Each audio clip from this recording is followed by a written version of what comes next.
Now, as we finished 1 Kings, we were dealing with basically the northern kingdom under Ahab with his wicked wife Jezebel, who had brought the northern kingdom of Israel into its lowest state morally and spiritually, as they led the people into idolatry, and more specifically the worship of Baal, which was introduced by Jezebel, who was from the area of Sidon, and that was one of the major gods of Sidon. And so she introduced that to the children of Israel in their worship, and thus Israel was sinking into a state of great spiritual apostasy.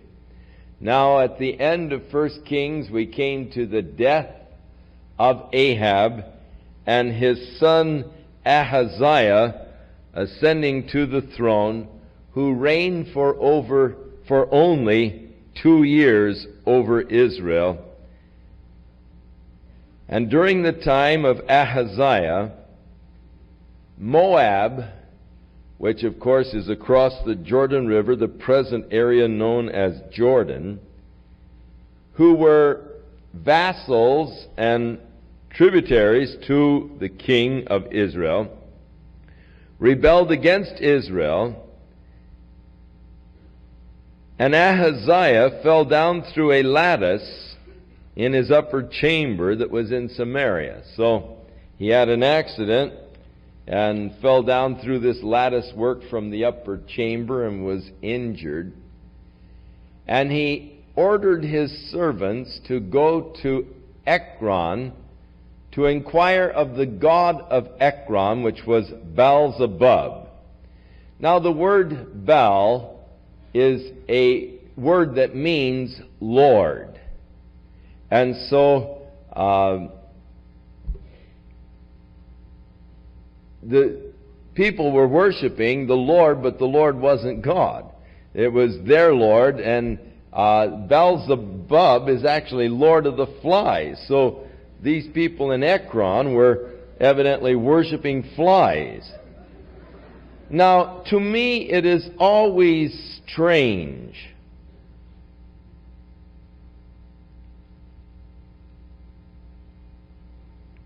how otherwise normally intelligent people, who when they reject the worship of God, will believe and do such stupid things.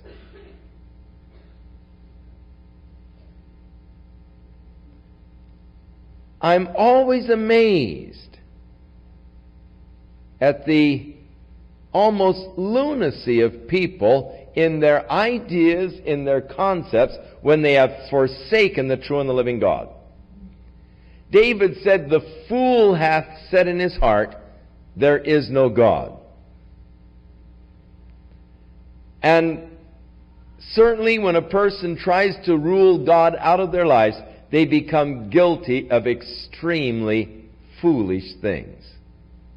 Can you possibly imagine worshiping a fly?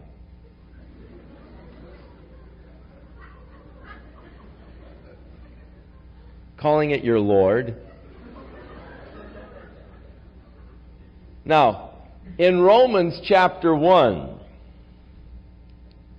Paul gives us a little insight into man who, when he knew God, failed to glorify him as God.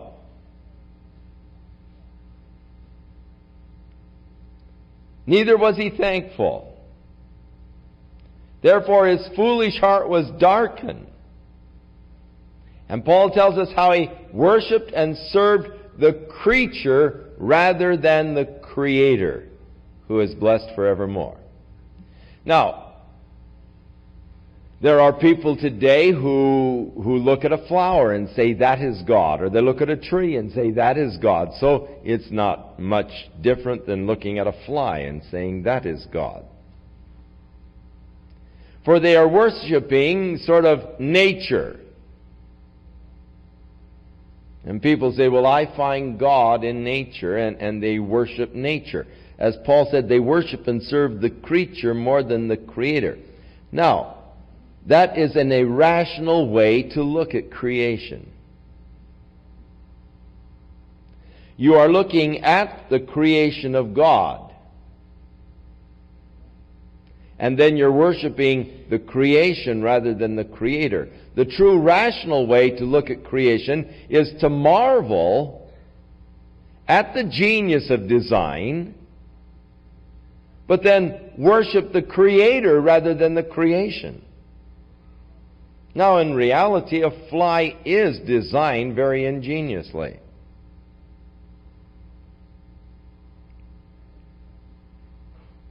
They are a pest,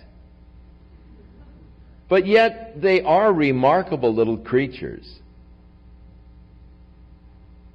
I'm amazed at their determination to get into the house and their ability to do so. Just sort of cruising around the door until you open the door and zoom right past you. And I like to observe flies. I've studied many of them under the microscope. I'm intrigued at their vision, the ability to see almost in a 360-degree capacity. You try to sneak up behind them and they see you coming. They have great vision, and I really am intrigued with the many facets within a fly's eye that gives them the capacity of such tremendous peripheral vision. I'm fascinated with the little gyroscopes under the wings that help him in his equilibrium as he flies. And I've always been curious how they can land feet first on the ceiling. Now, how close do they get to the ceiling before they flip over so they can land feet first?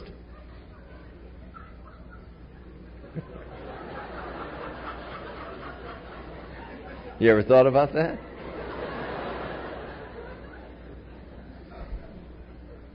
So they are a marvelous little creature. But surely they are not to be worshipped. And yet man, poor man, so ignorant in his worship once he has ruled God out, worships things that to look at them with just a rational mind is absolute idiocy. People have created their own concepts of God which they worship, their own ideas. And he sent these servants down to Ekron to inquire of the god of Ekron, Beelzebub, to find out if he was going to recover from the injuries he sustained in this accident.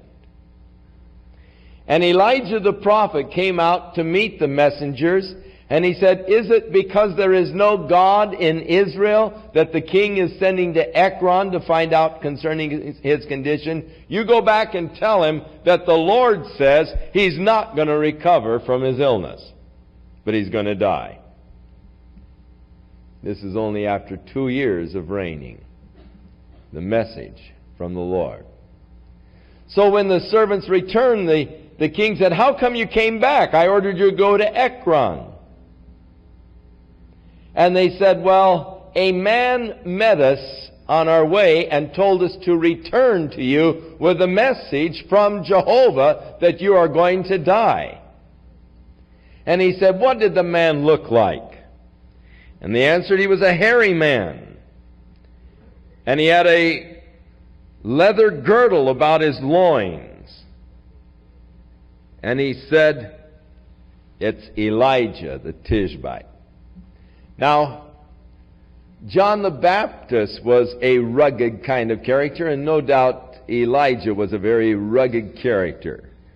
wearing just sort of a leather skirt around his waist, and a very hairy guy, showing up here and there, and yet a man who was in touch with God in such a mighty way. So the king ordered a captain over 50 men to go with his 50 men down and take Elijah and bring him back to the king. And so the captain with his 50-man regiment came to Elijah, who was sitting on a hill, and he said, "Oh, man of God, the king has sent me to take you to him." And Elijah said, "If I'm a man of God, then let fire come down from heaven and consume you and your 50 men. And fire came down from heaven and consumed the captain with his 50. So the king sent a second captain with 50 men down to take Elijah and to bring him back. And Elijah, still sitting there on the hill, the second captain said, "O man of God, the king has sent for you to come to him." And he said, "If I am a man of God, then let fire come down from heaven and consume you with your 50 men. And fire came down from heaven and consumed him with his 50 men. The third captain was sent out with 50 men. And he came on his knees before Elijah and said, "O man of God, have mercy on me. I'm only doing my duty. I'm a family man. And all of my men here are family men. But the king has requested that you would come down to him. If you don't mind, we sure wish you'd go." And the Lord spoke unto Elijah and said, "Go with him unto the king." So Elijah came unto this king, who is the son of Ahab. And he said unto him, "Thus saith the Lord, forasmuch as you have sent messengers to inquire of Beelzebub, the god of Ekron, is it not because there is no God in Israel to inquire of his word? Therefore thou shalt not come down off that bed on which thou art gone up, but you're surely going to die." And so he died, according to the word of the Lord which Elijah had spoken. And Jehoram reigned in his stead in the 2nd year of Jehoram, the son of Jehoshaphat, the king of Judah, because he had no son. Now the rest of the acts of Ahaziah which he did, are they not written in the book of Chronicles of the kings of Israel? Now watch it here. You've got a Jehoram ruling in the north and a Jehoram ruling in the south. So things are going to get confusing here for a little bit. Ahaziah was young when he started to reign. He did not have any sons. He reigned only for 2 years and he died. And so his brother, Jehoram, began to reign over Israel because there was no eldest son to pass it on to. Then the next oldest son of Ahab took over the throne in Israel. Now he took it over. His name was the same as the name of the king of Judah. So for a little bit here, it's going to be a little difficult to follow the kingdom of the north in contrast with the kingdom of the south, because they are both ruled over at this point by men whose name is Jehoram. And so it came to pass, when the Lord would take Elijah into heaven by a whirlwind, that Elijah went with Elisha from Gilgal.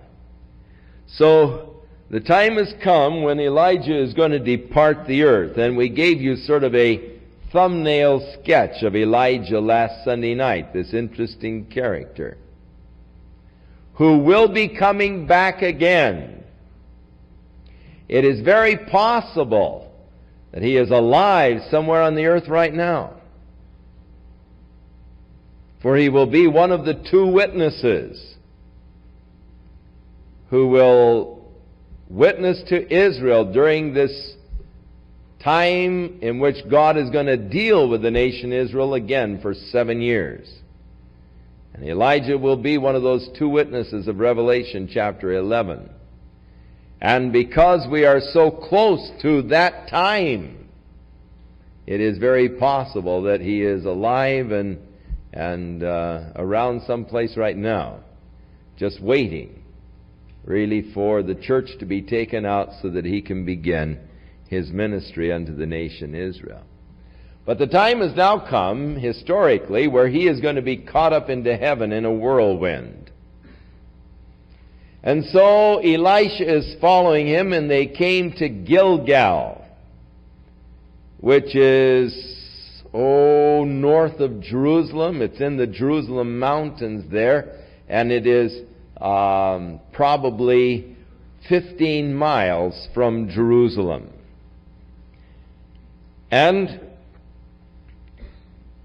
Elijah said to Elisha, "You stay here, I pray thee, for the Lord has sent me unto Bethel."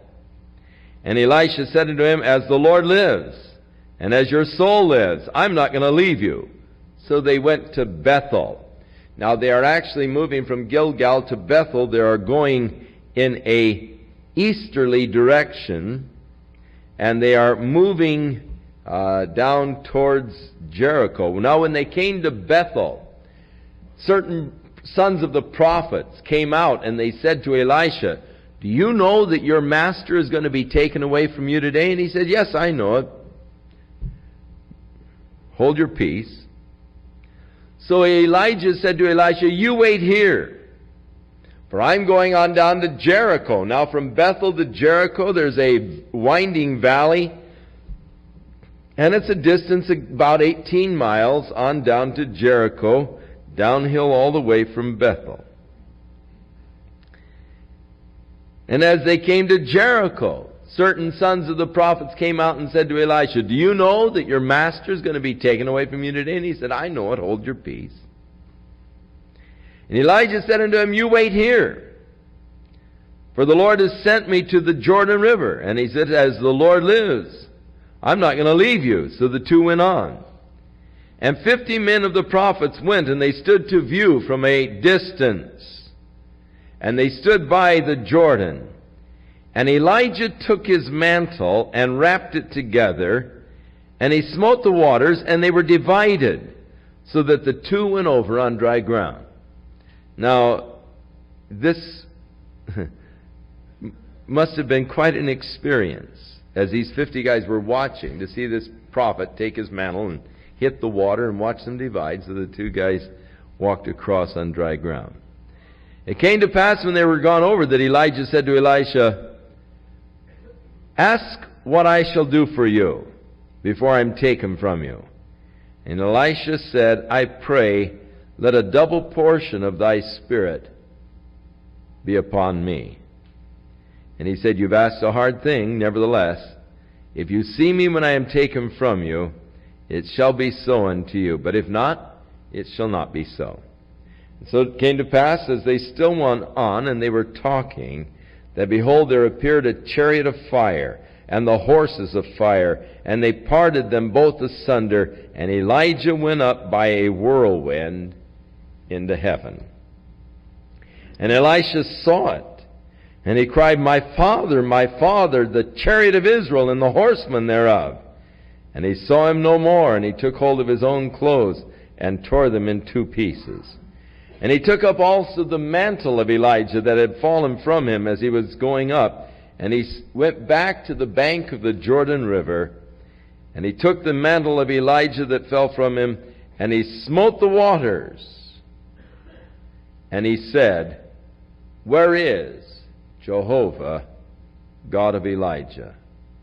And when he had also smitten the waters, they parted, and Elisha went over. And when the sons of the prophets which were there by Jericho watching saw what happened, they said, the spirit of Elijah does rest upon Elisha. And they came to meet him and bowed themselves to the ground before him. So here we see sort of the passing of a mantle, an anointing, from one man to another. As Elijah has finished his ministry and is caught away by the Spirit into heaven, and Elisha asking for that double portion, that he might receive that sort of inheritance, the anointing of God's Spirit upon his life, that he might continue the ministry of Elijah. And as he came back, taking the mantle of Elijah, striking the water, and the question, where is Jehovah, God of Elijah? I often wonder today concerning miracles. And where is the God of Elijah?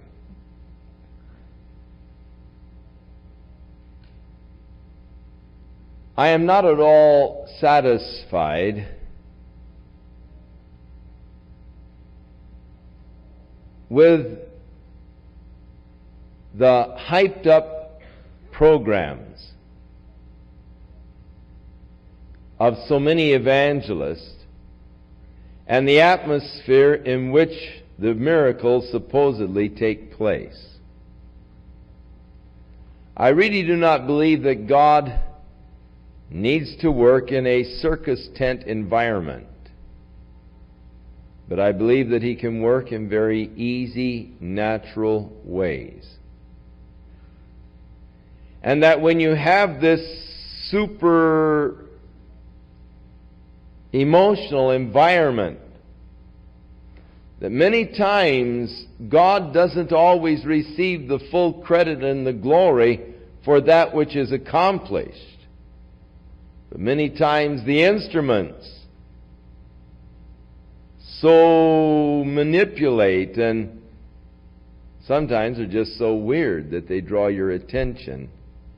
And it's hard to really think of the Lord. There are men who deliberately seek to draw attention to themselves.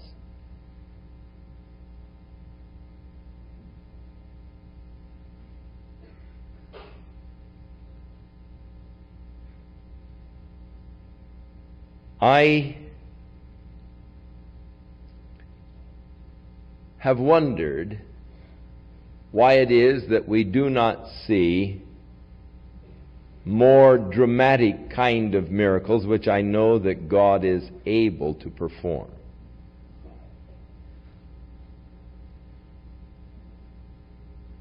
So in the idea, where is the God of Elijah, he's saying a God that works visible, obvious miracles,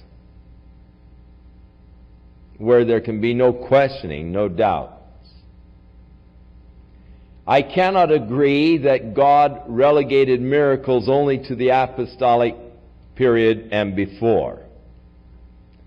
That there came this point of history after the last apostle where God said, okay, that's the last miracle, and from now on we'll let them educate themselves and let the church expand itself through the world, through the genius of man.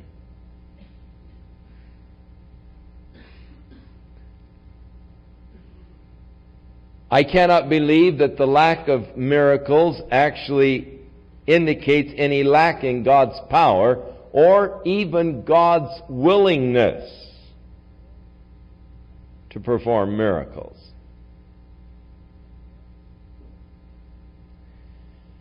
And yet, the last time I asked the Lord if I may not have the gift of the working of miracles, He answered me that He has led me in a more excellent way, even than the working of marvelous miracles. And since that time, I've never asked Him again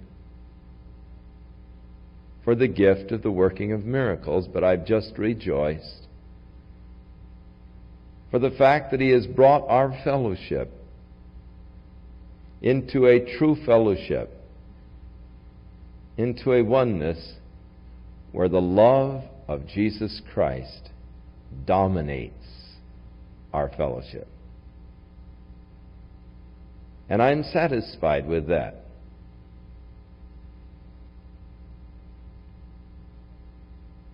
I'm sort of like Paul, thrice sought I of the Lord that I might have the gift of miracles or the working of miracles in my life, and God more or less answered me as He did Paul. Sort of, don't ask me any more about this. Just be satisfied with what you've got.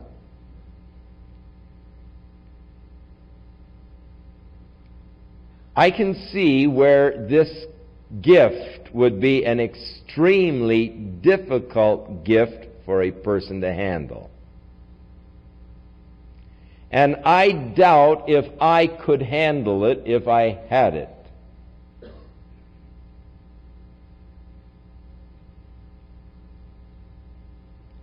Because if a person had the capacity of working true miracles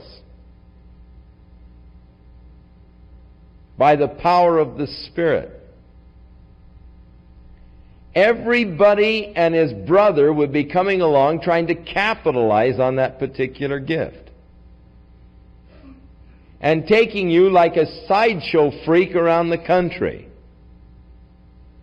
so that you might work the miracles in the eyes of people and astound people and draw them, and then, having drawn them, use it as a super hype to press them for an offering or something. It would be extremely difficult to deal with all of the pressures that men would put on you if you had this particular gift. And looking at it from that angle, I'm really glad that God did not answer my prayer and give me the gift of the working of miracles. And yet, I'm sure that there is a place for it within the body of Christ, else the Spirit would never have given that gift to begin with.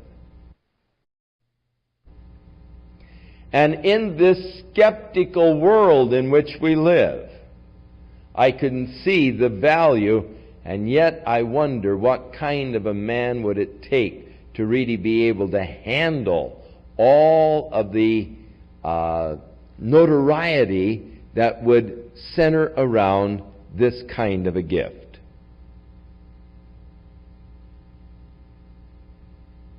It would be hard. Because no doubt, the United Press, Associated Press, the major networks would be there trying to get your interviews and everything else and puffing you up and exalting you, and it would be extremely difficult. In fact, I don't think I know a man that could really handle it properly.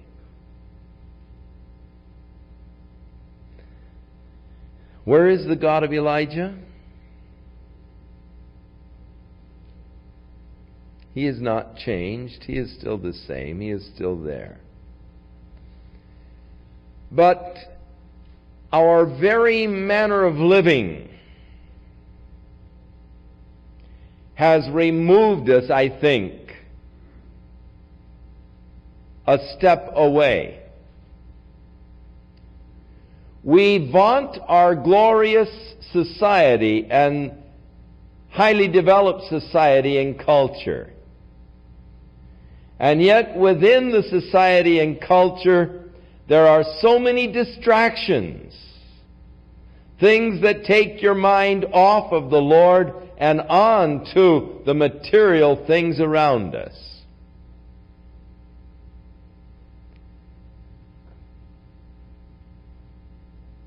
Now when Elijah and Elisha were journeying together, they were walking from Gilgal to Bethel to Jericho to Jordan, Transjordan.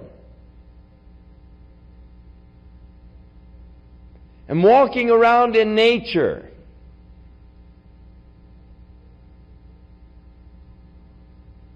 And as you get out and walk in the unspoiled nature, there comes to you a consciousness and awareness of God like you can't get driving down the freeway. There is the capacity to meditate and really have close communion with God walking from Bethel to Jericho. But you try to drive down that narrow, twisting road and have real meditation and communion, and you're going to end up over the cliff.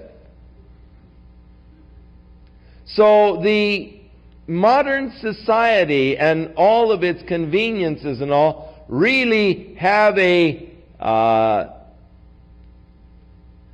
negative effect upon real spiritual development. That kind of spiritual development that is necessary to be able to handle a gift like Elijah or Elisha had.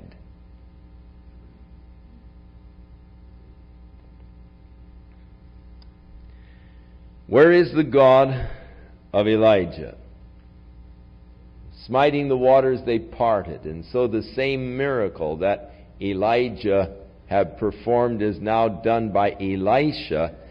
And here is the indication that the prayer or the request of Elisha was answered, for he asked that he might receive the inheritance, that he might take over and receive that same spirit of Elijah, the double portion of it, which signifies that inheritance of this gift. And now that this same miracle is performed, it's a confirmation of the affirmation of his call.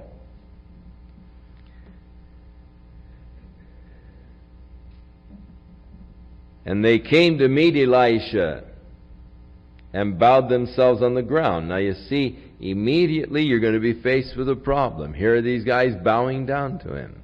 How are you going to handle it? It seems that whenever a person has the power of God or the gifts of the Spirit in operation in his life, people want to bow down to them, and they look at the instrument and magnify the instrument. And very few instruments can take that kind of stuff. Now they said, hey, there are 50 of us fellows. We're strong men. And we want to go and we want to see if maybe the body of Elijah fell somewhere in the desert. You know, true enough, he was caught up in a whirlwind, but it may be the whirlwind just carried him off to the land of Oz. He might be lying injured somewhere in the desert. He might have been dumped somewhere on a mountain or in some valley. Elisha says, no sense going. But they urged him until he was embarrassed about the whole thing. And he said, all right, if you want to go, then go. So they sent 50 men, and they sought for 3 days, but they didn't find him. And when they came again to him, for he stayed there at Jericho, he said to him, didn't I tell you not to go? You know, there's a lot of wasted effort. Just because people insist on doing something. You know, and they press and they push until you just get embarrassed about the whole thing. You say, well, okay, go ahead, but you know it's not going to accomplish anything. And the men of the city said to Elisha, you know, this is a nice city and all, but the water supply is bad. And it's a beautiful place, but with the water being bad, things are dying. And so he said, bring me a new cruse and put salt in it. And so he went to the spring that fed the city of Jericho, and he poured the salt in the spring, and the waters of the spring were healed. And it said, and so they are to this day. Now, of course, this was written almost 1,000 years before Christ. So at that time, the springs that fed Jericho were still, good. Actually, this was written a little bit later than that. And so, at the time of the writing, it had been some time, they were still good. Well, hey, they are still good. I was there just not long ago and drank from the spring. And the water's still good. So God did a good job in healing the springs that feed Jericho. The water is still good. And of course, it's a very, very fruitful area. Now, as he was going up, from Jericho to Bethel. There came forth, and it's translated little children, and this gives you the wrong concept. You see a bunch of little kids, 6, 7 years old, crying, "Hey, you old bald head, where you going, bald head?" But the Hebrew language actually indicates more of a teenage and late teenage than just a child, a little child. These were rotten little boys in their teenagers, mocking the prophet of God. And he looked back on them and cursed them in the name of the Lord. Now, it's hard to understand why he would do that, except that there was a great irreverence for a man of God. And there came forth 2 she-bears out of the woods. And it's interesting, there was woods in that area in those times. Today it's extremely barren. That valley going up, man, there's nothing but rocks. And it tore 42 of them. It doesn't say that they killed them at all, but just really scratched them up. And so he went up from there to Mount Carmel. Now that's clear on over to the area of Haifa over on the coast. And from there he returned back to Samaria, which is about 9 miles from the Mediterranean, but about 25 miles from Mount Carmel, the area of Haifa. It's closer to part of Mount Carmel. And they said unto him, "Behold now," beg your pardon, chapter 3, "Now Jehoram, the son of Ahab, began to reign over Israel in Samaria in the 18th year of Jehoshaphat, the king of Judah, and he reigned for 12 years. So Jehoram, the other son of Ahab, began now to reign, while Jehoshaphat was still king of Judah. He reigned for 12 years, and he wrought evil in the sight of the Lord, but not as bad as his father, for he did remove the image of Baal that his father had made. Nevertheless, he continued in the ways of the first king of Israel, Jeroboam, and he made Israel to sin. Now at this time Moab, the area across Jordan River, the area that is now Jordan, rebelled against Israel. They had been tributaries, and Moab had to pay 100,000 sheep and 100,000 goats a year as tribute. They had been conquered, and so this was the tribute that was laid upon them. 100,000 sheep, 100,000 goats with the full wool were to be turned over to the king of Israel every year. And the king of Moab rebelled against this, so Jehoram drafted all of the men of Israel, and he sent to Jehoshaphat, the king of Judah, asking him to go up against Moab with him in battle. And so he said, "Of course, I'm as you are, my men with your men." And so they said, "Which way shall they go?" And they said, "Let's go down through Edom." So they were going to go south and attack them at the flank, from the southern flank. The king of Edom joined with them. And so they made this journey to be south of the Dead Sea to Edom, and then coming north on the other side of the Jordan River to attack Moab. And they came to a barren area, no water for them, and for the cattle that followed them. And the king of Israel said, "Alas, the Lord has called these 3 kings together to deliver them into the hand of Moab." But Jehoshaphat said, "Isn't there a prophet around here that we might inquire of the Lord by him?" And one of the king's servants answered and said, "Well, there's Elisha, the son of Shaphat, which actually ministered unto Elijah." And Jehoshaphat said, "The word of the Lord is with him." So the king of Israel and Jehoshaphat, the king of Edom, went down to him. And Elisha said to the king of Israel, "What have I to do with thee, Why don't you go to the prophets of your father and the prophets of your mother? Elisha really had no use for the king of Israel because of the idolatry that was in the land.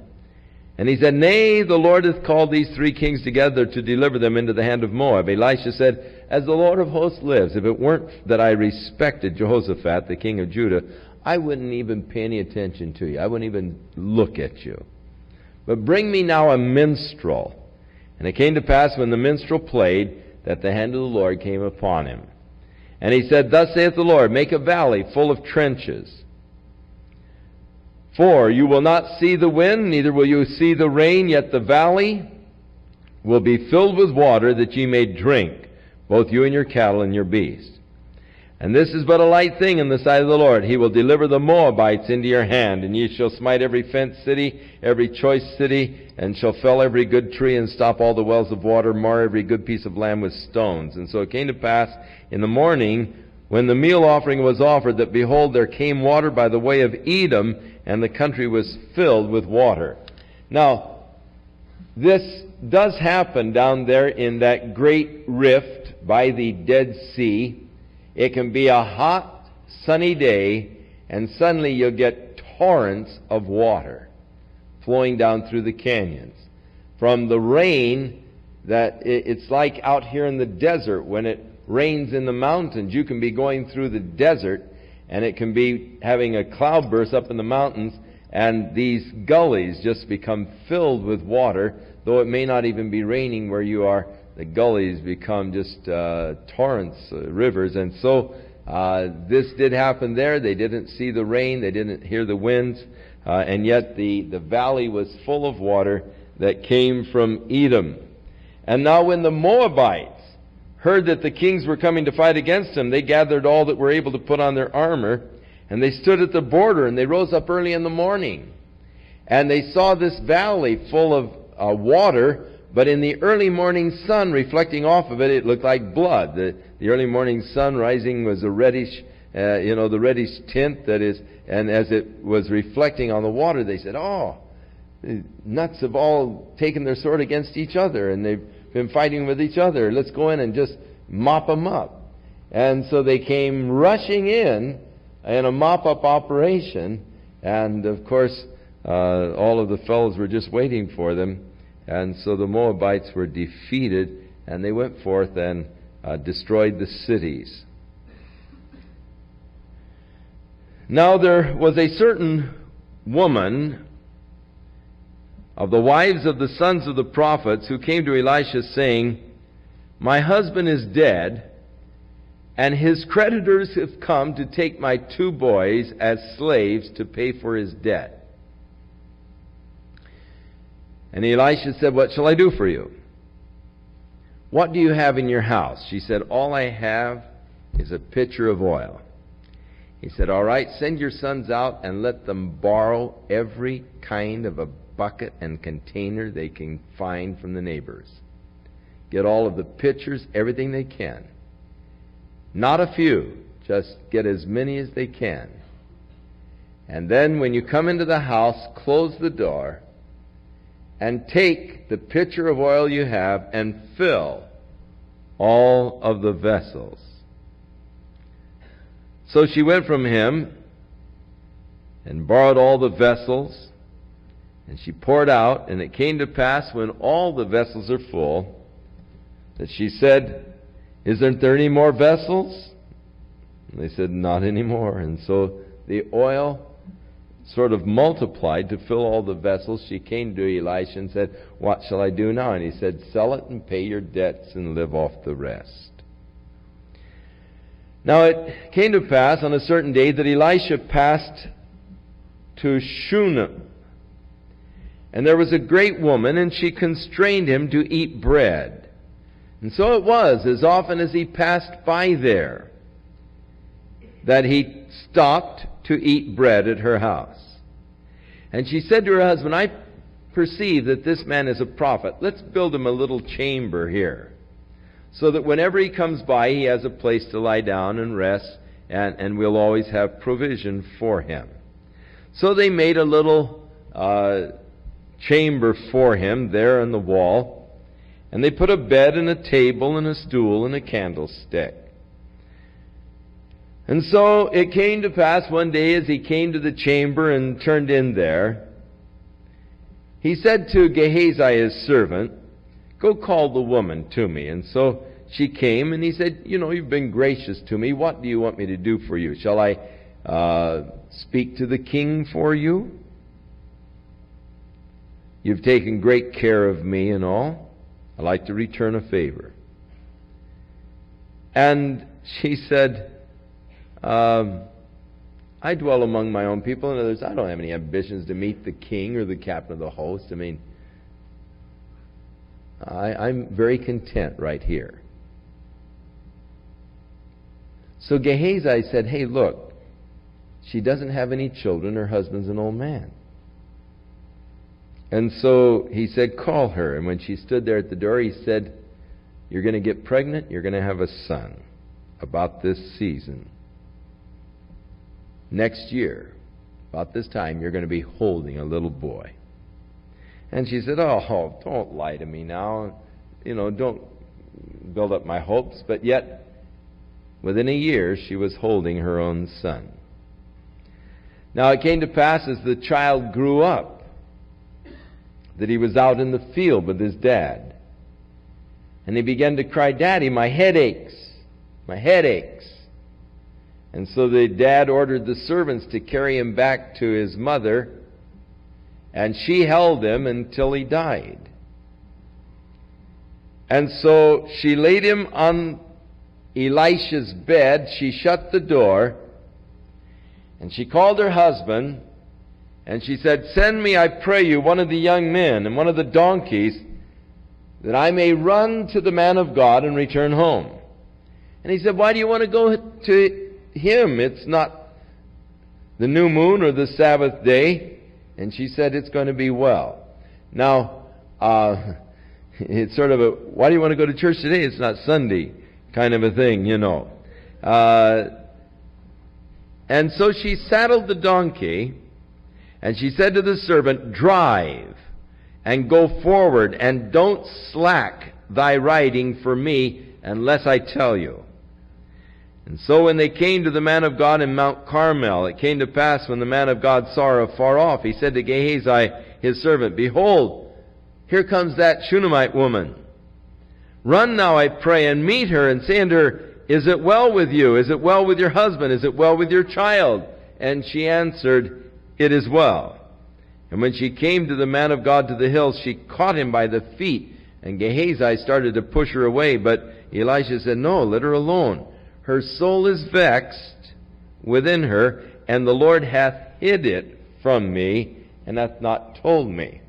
Now, this is lest, the people get hold of the story of Elisha today and his capacities of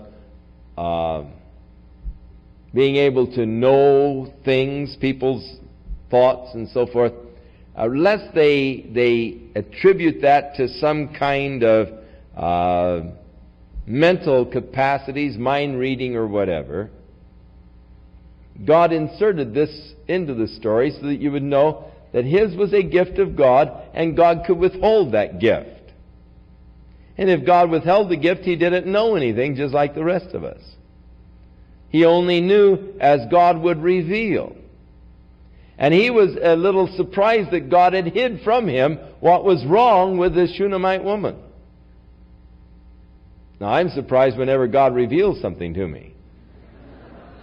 But he was surprised that something wasn't revealed. The fact that here she's got real problems, and the Lord hasn't revealed to me what it is. And so she said, "Did I ask you for a child?"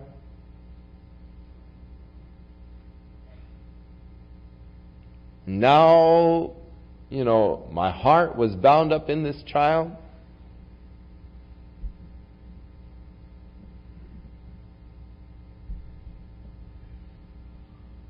And he said to Gehazi, "Quick, put on your coat and take my staff in your hand and run and lay it on the head of the child.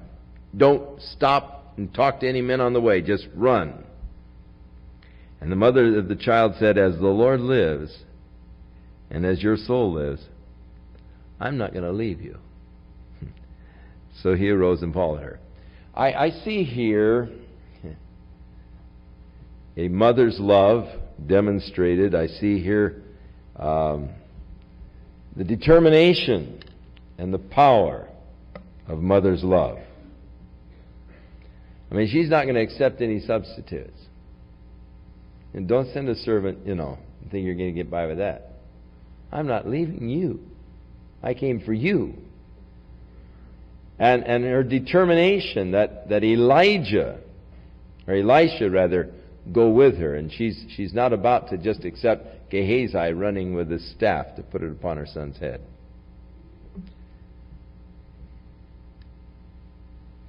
And so Gehazi ran on before them, laid the staff on the face of the child, but there was neither voice nor hearing. And so he came back to meet them, and he told Elisha. The child did not wake up. When Elisha was come to the house, behold, the child was dead and laying there on Elisha's bed. And he went in and he shut the door upon the two of them, and he prayed unto the Lord. And he laid upon the child, put his mouth upon his mouth, and eyes upon his eyes, hands upon his hands, stretched himself upon the child, and the flesh of the child began to warm. And he returned and walked around in the house, and then he went back and stretched himself on the child again. And the child sneezed 7 times and opened his eyes. And he called Gehazi and said, Call the Shunammite. And he called her, and when she was come in, he said, Take up your son. And she went in and fell at his feet, and bowed herself to the ground, and took up her son, and went out.